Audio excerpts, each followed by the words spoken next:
In today's video, I am going to teach you how to divide a line into equal segments in AutoCAD.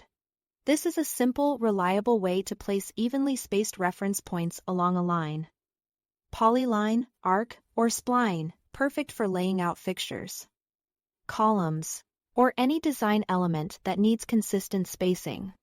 We'll start by using the built-in divide command. In the command line, type divide if you prefer. The shortcut DIV is the same and press enter. AutoCAD will prompt you to select an object. Click directly on the line, polyline, arc, or spline you want to divide. If several objects are close together, hover briefly to confirm you are selecting the right one. The preview highlight helps you avoid grabbing the wrong item.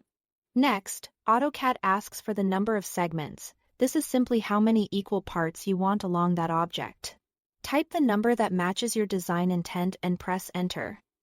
AutoCAD instantly places point objects at equal intervals along the selected geometry. These points act as precise markers you can snap to when you draw.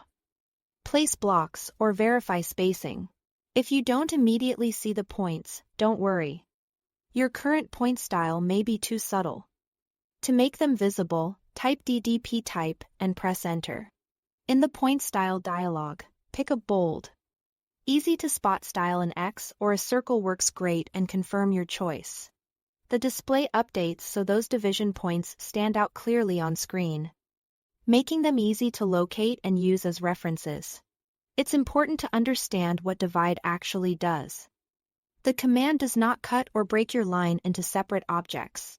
Instead, it overlays point nodes at equal distances along the object while leaving the original geometry completely intact. That means you get clean, accurate spacing guides without altering your drawing structure. You can use these nodes to align other elements, draw construction lines from them, or verify dimensions with confidence. A few quick tips as you work. Choose a segment count that matches your final layout plan since the points appear exactly where you'll need them. If your drawing has many layers or complex line work, zoom in after placing the points to confirm they landed where expected. And remember, because the geometry isn't physically split, editing the original line later will move the points with it only if you repeat the divide process. That's all there is to it. Thanks for watching.